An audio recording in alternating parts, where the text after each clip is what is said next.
Siga y se sienta para hablar de sus derechos.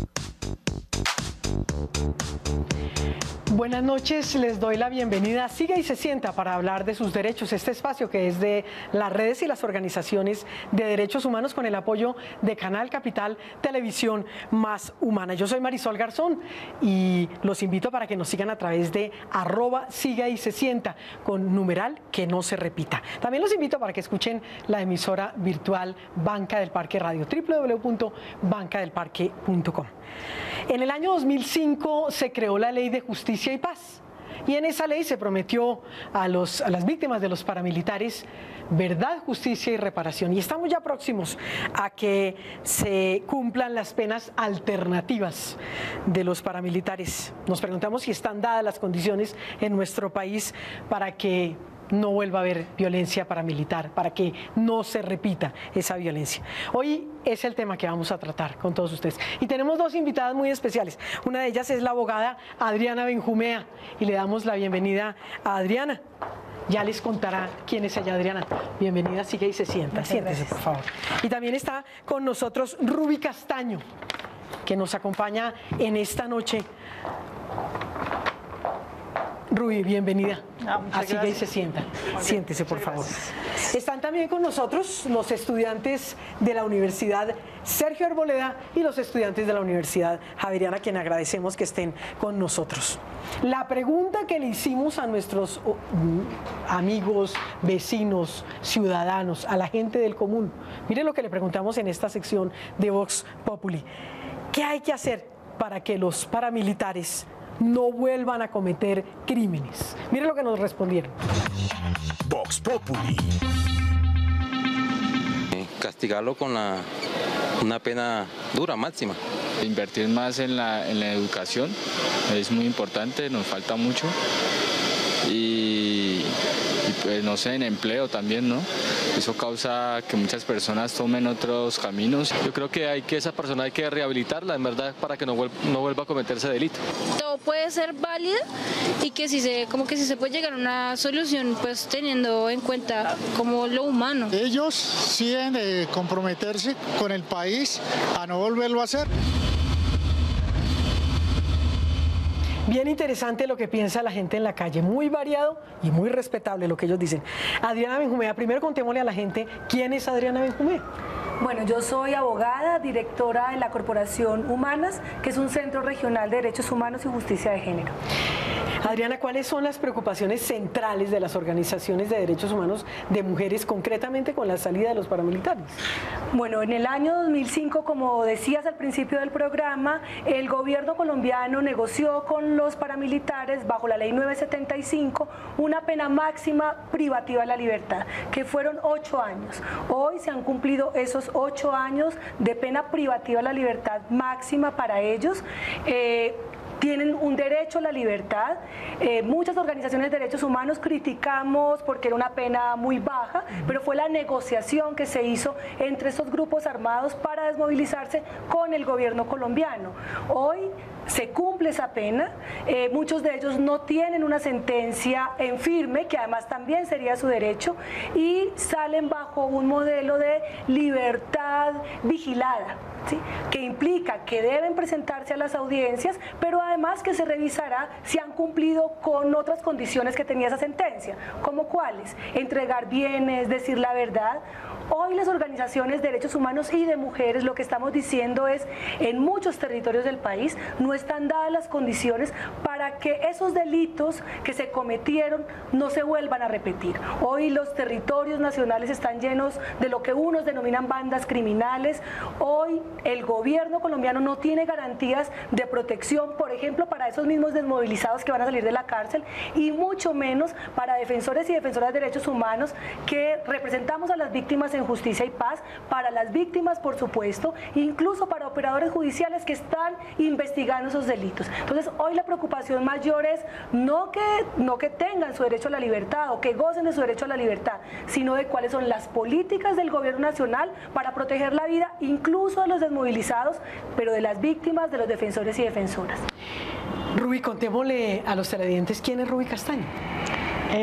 Ruby Castaño es una mujer que vivió en una región que fue azotada por el conflicto, dirigente sindical agraria, que además soy un líder de mujeres y de organización de víctimas del desplazamiento forzado y defensora de derechos humanos.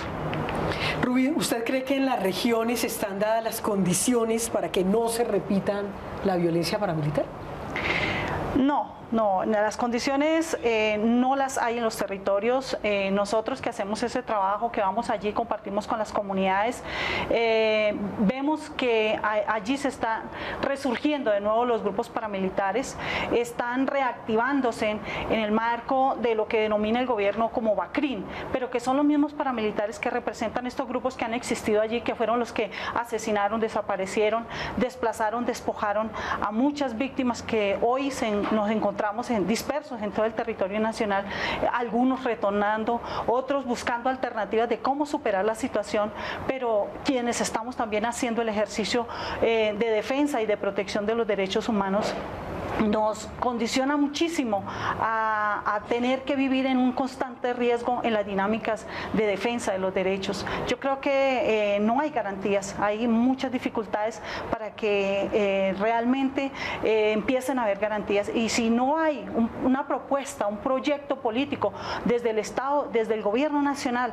para que estos actores que están involucrados en estos hechos tan atroces en los territorios no se reinserten, digámoslo así, a la sociedad en unos programas específicos donde tengan oportunidades laborales, educación, salud, etcétera, etcétera, y que también se haga inversión social a los territorios, no hay posibilidad de que haya una oportunidad, digámoslo, mucho más garantizable para que... Pues muy preocupante lo que dice su merced. Nos vamos a ir a una pausa y ya regresamos.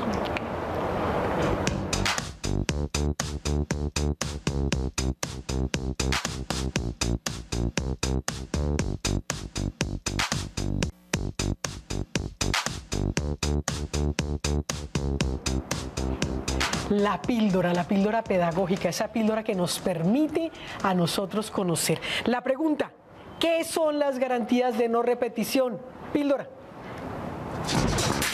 Píldora de derechos humanos. Es el derecho que tienen las víctimas y la sociedad a que los crímenes que ha padecido no se repitan. En Colombia los podemos resumir en desplazamiento forzado, violencia sexual contra la mujer, torturas, desaparición forzada, ejecuciones extrajudiciales, los mal llamados falsos positivos y otros muchos. Es el derecho entonces que tenemos nosotros a que se nos garantice que lo que ocurrió no va a volver a ocurrir. Y para eso necesitamos que cambien las instituciones, que cambien los gobiernos, que cambien las fuerzas militares, que cambie la justicia, los órganos de control como la Defensoría o la Procuraduría. Porque en esas instituciones que acabo de mencionar se encuentra la raíz del problema en Colombia. Estas instituciones no solamente han promovido, sino que han garantizado el silencio y la impunidad sobre todos estos crímenes. Luego entonces las garantías de no repetición hay que entenderlas desde el plano más amplio posible. Necesitamos cambiar las estructuras del Estado para que esto no se repita. Y para ello necesitamos que esas personas sean atendidas, pero también que se pueda aplicar justicia.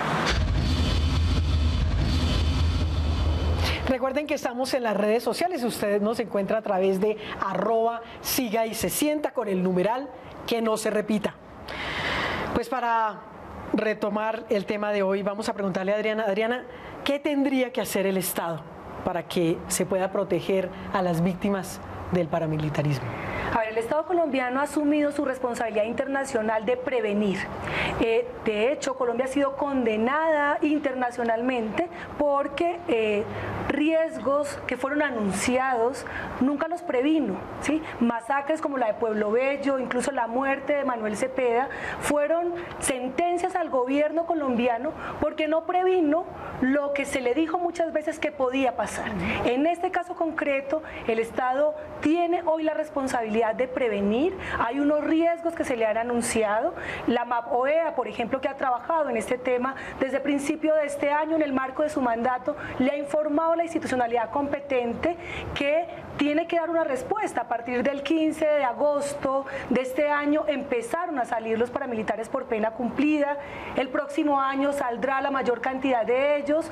¿Cuáles son las respuestas del Estado? ¿Cuáles son los planes de contingencia que cubra, por supuesto, a victimarios o exvictimarios, pero también a víctimas, defensores y defensoras de derechos humanos y a funcionarios, operadores judiciales que están al frente de las investigaciones? Entonces, creo que lo fundamental es la creación de planes de contingencia que acudan al tema del riesgo. Y aquí estamos hablando de riesgos colectivos. Sabemos que hay defensores y defensoras de derechos humanos que están amenazados hoy, pero estamos hablando de comunidades completas. Estamos hablando de territorios como el Magdalena Medio, estamos hablando de territorios como Montes de María, donde gran cantidad de excombatientes paramilitares van a llegar, porque además allá están sus familias, porque además es su derecho. Pero ¿cuáles son las condiciones que tienen esos territorios para ellos, para las víctimas y para defensores y defensoras que están allí? Rubí, a propósito de esto que estamos hablando con Adriana, ¿qué debe hacer el gobierno para que las comunidades se sientan seguras, si es que pueden sentirse seguras en sus territorios? Un sistema político que permita realmente llegar a las comunidades con inversión social, con oportunidades, establecer un sistema articulado entre todas las instituciones en el territorio, los distintos territorios, especialmente los territorios más abandonados, para que allí hayan oportunidades que permitan a las comunidades ingresar a nuevas estrategias, a nuevos programas. Hasta el momento no lo hay. No hay absolutamente nada. Lo que hay es unas expectativas donde realmente las víctimas no pueden encontrar como una ruta de acceso a superar la situación y de encontrar garantías que permitan por lo menos la continuación en los territorios o la recuperación de las tierras o regresar a ellas. Rubí, ¿la gente está asustada de que ya salgan los paramilitares? Claro, y más porque se ve la reactivación de los actores armados que pertenecían a esos grupos en los territorios, y al llegar de nuevo sus jefes, lo que se ve es la posibilidad de que se retome nuevamente una reprimenda por parte de estos paramilitares en contra de la población que lucha por la recuperación de los territorios y de regreso a los mismos. Adriana, ¿se puede decir entonces que los paramilitares no dejaron de existir? Que se llamaron luego Bacrim, les pusimos otros nombrecitos. Les pusimos otro nombre. Creo que pues estamos poniendo la atención sobre aquellos que por lo menos pagaron penas privativas de la libertad, pero estamos hablando de más o menos 30.000 desmovilizados paramilitares. De esos solamente 2.000 fueron a la cárcel. Estamos hablando de más de 40 estructuras paramilitares, se desmovilizaron 34. Hoy hay una pregunta por los que salen, pero ¿dónde están los otros 28.000 que ni siquiera hicieron el proceso y pasaron por la cárcel, han hecho el proceso de comprometerse con las víctimas? Se supone que la institucionalidad tendría que dar respuesta de eso, la unidad que está responsable de todo el proceso de DDR, los 1.800 que por lo menos son de responsabilidad de la Fiscalía, del Ministerio de Justicia. Estamos hablando de eso, pero muchos de los otros 28.000 hoy están en los territorios. Que el Estado mire lo que está pasando en el Bajo Cauca, que el Estado mire lo que está pasando en el Valle de Aburrá, que mire, por ejemplo, lo que pasa con el Urabá. Creo que hay unas preguntas muy importantes también de cuáles son las condiciones de esos territorios y cómo hoy le exigimos a esos que pasaron por todo el proceso que cumplan, como tú lo decías al principio, con lo que dice la ley: verdad, justicia, reparación, que digan la verdad de los hechos, que devuelvan las tierras, que participen en los procesos, que no delincan más, porque eso son las garantías de no repetición. Esa es la expectativa de paz que tiene este país, porque la paz se tiene que construir también con ellos que salen, pero también con las víctimas, si ellas tienen su derecho de verdad, justicia y reparación garantizado. Nos vamos a ir a una pausa y ya regresamos a Siga y se sienta para hablar de sus derechos.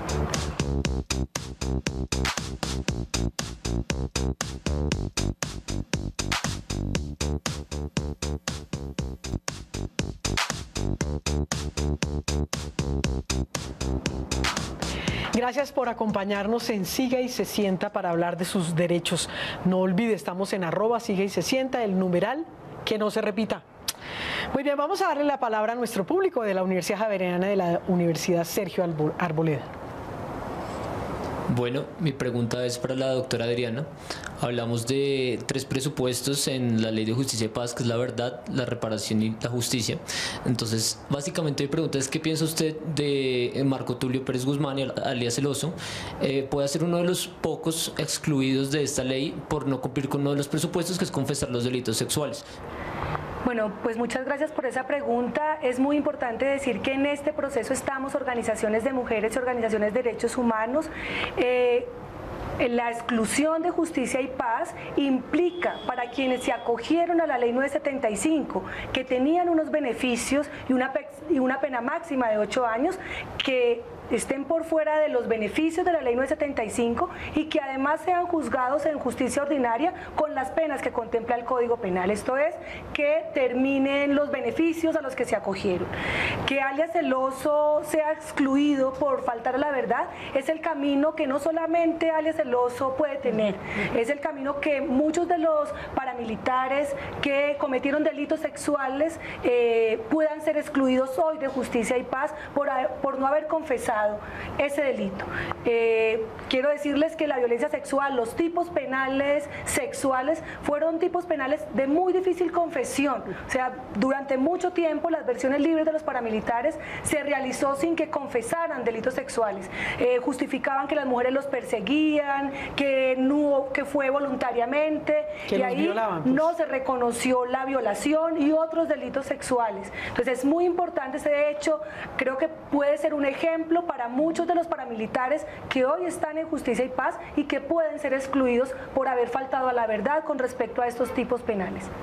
Otra pregunta de nuestro público. Bueno, esta pregunta va dirigida para la doctora Rubí Castaño.